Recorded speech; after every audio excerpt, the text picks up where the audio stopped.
जय निषाद राज भाई सरियाने। आज वाली इस वीडियो में हम सभी बात करने वाले हैं कि निषाद वंश के और सनातन धर्म के विरोधियों के बारे में। इस वीडियो में हम सनातन धर्म के चारों शंकराचार्यों के द्वारा अभी क्या बयानबाजी की जा रही है उसके मैटर पर भी बात करेंगे और किस पार्टी के द्वारा राम मंदिर का विरोध किया जा रहा है। एक तरह से अगर राम मंदिर का विरोध हो रहा है तो निषाद राज जी का भी विरोध हो रहा है।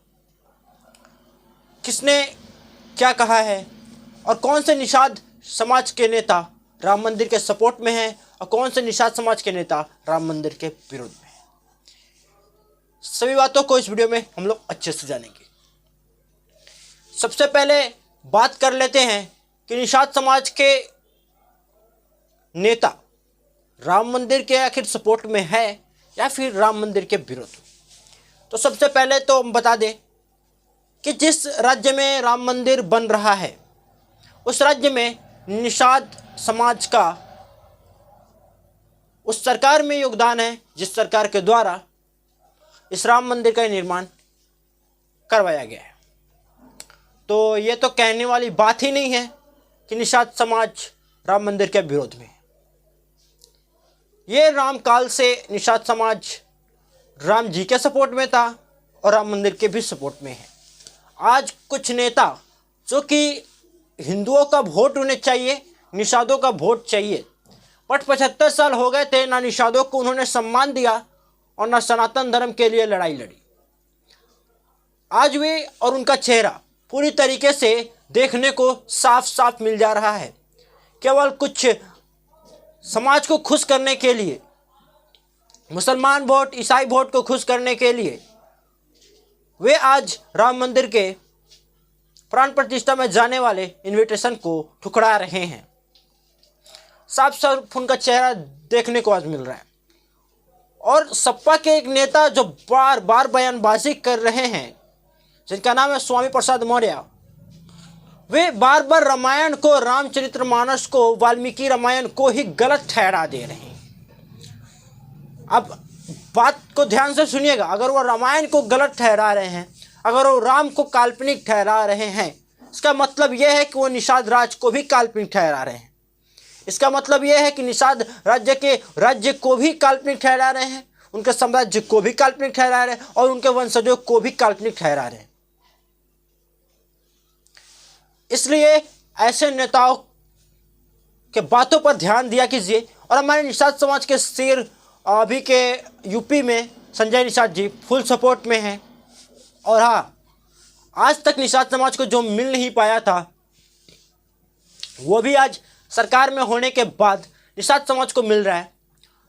जो सिंगवेरपुर धाम जंगलों से घिरा हुआ करता था, आज के समय में वहाँ पर पर्यटन स्थल घोषित हुआ। पर्यटन स्थल के लिए सारे काम भी हो रहे हैं। जहाँ पर जाने के लिए रास्ते तक ठीक से नहीं थे, आज उसका भी विकास हो गया। ये सभी निषाद समाज के लिए, निषाद वंश के लिए गौरव की बात है। तो इन सभी बातों को आप ध्यान में रखा कीजिए। और हाँ, आज के समय में सबसे बड़ा जो मुद्दा गरमाया हुआ है वो है इनविटेशन को ठुकराने का। और तो और सनातन धर्म के जो प्रधानमंत्री कहे जाते हैं यानी शंकराचार्य, 4 शंकराचार्य अभी सनातन धर्म के हैं, चारों पीठ के शंकराचार्य, उन चारों शंकराचार्यों ने राम मंदिर के प्राण प्रतिष्ठा में जाने से साफ साफ मना कर दिया। अब ऐसा क्यों? तो उनका कहने का बहुत सारा बात है, उनके तरीके से बहुत सारी बातें बोली जा रही है। पहली बात है तो उनके तरीके से ये है कि उनके अकॉर्डिंग अब काम नहीं हो रहा है, सारा काम जो है सरकार के अकॉर्डिंग हो रहा है। यानी सरकार ने हाईजैक कर लिया है राम मंदिर के निर्माण को। अब और एक और बात कहने का उनका मतलब कि पूरी तरीके से निर्माण अभी नहीं हुआ है, आधा अधूरा निर्माण हुआ है, तो इसमें प्राण प्रतिष्ठा धर्म के अनुसार उचित नहीं होगा। ये सरकार पॉलिटिक्स कर रही है शंकराचार्यों के हिसाब से। तो मैं कहना चाहूँगा शंकराचार्यों से कि आप सभी बिल्कुल बहुत ही ज़्यादा ज्ञानी हैं। आपके चरणों के धूल के बराबर भी हमारा ज्ञान नहीं है, परंतु शंकराचार्य जी आप सभी अभी लोकतंत्र में हैं और लोकतंत्र में सरकार चुनी गई है तो सरकार अपने अकॉर्डिंग ही सारे कार्य करेंगी। अगर सरकार बोलती है कि आज दिन में ही रात है तो उसको रात मानना पड़ेगा।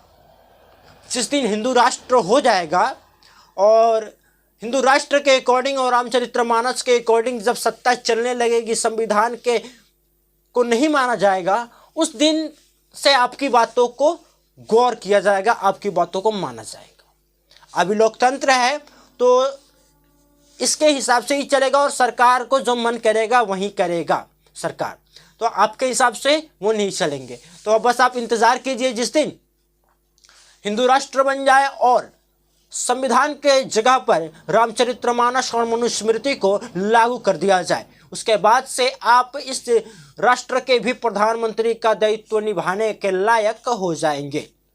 ये रहा आप सभी के लिए, यानी शंकराचार्यों का जो बात हो रहा था अभी के विवाद, उसका पूरा निपटारा मैंने ही कर दिया। और कांग्रेस पार्टी बहुत ज़्यादा कहती है खुद को कि मैं हिंदू हूँ। उनके जो नेता हैं राहुल गांधी जी, वो अपने कोट के ऊपर से जनेऊ पहन लेते हैं और कहते हैं हम जनेऊधारी हिंदू हैं। जस्ट लाइक वह कहते हैं कि पंडित जवाहरलाल नेहरू के हम वंशज हैं तो हम पंडित हुए। अब हम कहना चाहेंगे जवाहरलाल नेहरू जी की बेटी थी जिन्होंने पारसी धर्म के मर्द से शादी किया था, तो उनका धर्म हो गया पारसी। और मैं ये भी बताना चाहूँगा कि पुरुष का धर्म नहीं बदला जा सकता है, और बाप अगर पारसी था तो उनके वंशज हुए पारसी, जिनका हिंदू से कोई लेना देना है ही नहीं, जिनकी रीति रिवाज भी हिंदू से मेल नहीं खाते हैं, जिनकी कोई भी गुण हिंदू से मेल नहीं खाते हैं, तो जनेऊ कहाँ से पहन लिए आप? जाति बदला नहीं जाता है, धर्म भी कहने का बदला जा रहा है। हिंदू पैदा होता है, हिंदू बनाया नहीं जाता है। पहली बात तो मैं आप सभी को बता देना चाहूँगा, हिंदू सनातनी पैदा होते हैं, बाद में उन्हें मुसलमान बनाया जा सकता है, उन्हें ईसाई बनाया जा सकता है, उन्हें बौद्ध बनाया जा सकता है, उन्हें पारसी बनाया जा सकता है, परंतु किसी मुस्लिम को हिंदू नहीं बनाया जा सकता है, किसी ईसाई को हिंदू नहीं बनाया जा सकता है, किसी पारसी को हिंदू नहीं बनाया जा सकता है, किसी बौद्ध को हिंदू नहीं बनाया जा सकता है। और बौद्ध जैन को तो मैं छाट कर ही चलता हूँ, क्योंकि ये हिंदू ही हैं, बट आज अलग बता रहे हैं तो इनका मैटर छाटिए। तो ये हुई बात। ये कह देना कि कोई मुस्लिम लड़का हिंदू धर्म अपना लिया और वो हिंदू बन गया, तो ये बिल्कुल गलत है। कभी हिंदू बन ही नहीं सकता, हिंदू बना नहीं जाता है, हिंदू पैदा होते हैं। मुस्लिम बनते हैं, ईसाई बनते हैं, पारसी बनते हैं, बहुत सारे धर्म हैं जिसमें हिंदू पैदा होने के बाद आप उस धर्म का बन सकते हैं, पर आप हिंदू नहीं बन सकते उस धर्म के बाद।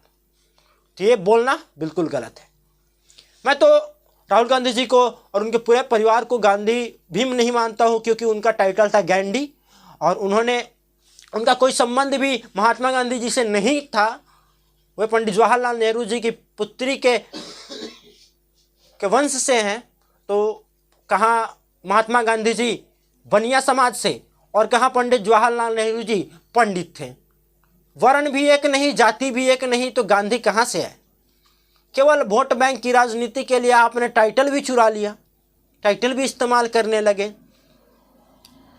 नकली हिंदू खुद कर बोलकर हिंदुओं का वोट भी लेते रहे 75 सालों तक, और आज राम मंदिर का जब उद्घाटन का बात आया तो आपका ओरिजिनल जो चेहरा था पारसियों वाला वो देखने को मिल गया। आपकी माता भी ईसाई हैं जो कि विदेशी हैं, उनका भी सनातन से कोई मतलब नहीं है। सनातन का सब भी उन्हें पता नहीं है, हिंदू का एच भी उन्हें पता नहीं है, और भगवान का तो बात ही छोड़ दो। जब आता है राजनीति की बात और आता है राजनीति और पॉलिटिक्स का समय, तो तुरंत पहुंच जाते हैं मंदिर में। अगर हमारे हिसाब से चला जाए, व्यक्तिगत बयान है मेरा, तो ऐसे लोगों को मंदिर में प्रवेश करना भी वर्जित कर देना चाहिए, क्योंकि जो हिंदू नहीं उन्हें मंदिर में जाने का इजाज़त भी नहीं देना चाहिए। अपने हिंदू होने का इनका कोई प्रमाण ही नहीं है, तो इन्हें मंदिर में जाने का इजाज़त भी नहीं देना चाहिए। खैर, ये सारी बातें मंदिर के प्रबंधक को तय करना होगा कि किसे मंदिर में जाने देना है या फिर नहीं। तो आज के समय में हमारे संजय निषाद जी पूरी तरीके से अच्छे से बयान दे रहे हैं। सनातन के सपोर्ट में निषाद वंश को जो गौरव मिल रहा है इस सरकार में, उसके प्रति ये आभार व्यक्त कर रहे हैं। उनका कई बयान मैंने सुना, तो सोचा कि आज क्यों ना उनसे संबंधित वीडियो बना दिया जाए। और हाँ, निषाद समाज के एक और नेता है हमारे माननीय मुकेश सहनी जी, जो कि बिहार और झारखंड के निषादों की राजनीति करते हैं, परंतु उनका कोई अहम रोल इस राम मंदिर के और इस मुद्दे के अकॉर्डिंग नहीं मिल रहा है। तो ये कुछ बयानबाजी भी नहीं कर रहे हैं, खुलकर इसका सपोर्ट भी नहीं कर रहे हैं राम मंदिर का, तो फिर इनका कोई इसमें रोल नहीं है अहम। तो इनका ना बोलना भी एक तरीके से ठीक है, कहीं बोलते तो कुछ गलत ना बोल देते, तो अच्छा है कि वो अभी नहीं बोल रहे हैं कुछ, और बोले भी तो राम मंदिर के सपोर्ट में ही बोले, ऐसा आग्रह करते हैं हम, क्योंकि अगर विरोध में बोलेंगे तो उनको भी घाटा सहना पड़ सकता है आने वाले समय में। जो आज राम मंदिर का विरोध कर रहे हैं, अपने आप को वो विरोध कर रहे हैं, अपने वोट बैंक को बर्बाद कर रहे हैं, उनका भविष्य दांव पर है। भविष्य है ही नहीं, दांव पर क्या लगेगा। तो आज के समय में जो निर्माण हो रहे हैं अयोध्या में या फिर श्रृंगवेरपुर में, तो श्रृंगवेरपुर आज जंगल से मंगल हो गया। वहाँ पर पूरी तरीके से ऐसा डेकोरेट हो रहा है, ऐसा मॉडिफाई हो रहा है अपना श्रृंगवेरपुर, कि देखने वाला नज़ारा होगा आने वाले समय में। उसी प्रकार से आज अयोध्या भी देखने वाला है। तो दोनों राज्यों का विकास हो गया, यानी राम जी के काल का राज्य। आज के समय में तो ज़िले हैं, बट उस समय के दोनों राज्यों का आज विकास हो गया। श्रृंगवेरपुर राज्य का भी विकास हो गया और अयोध्या का भी विकास हो गया।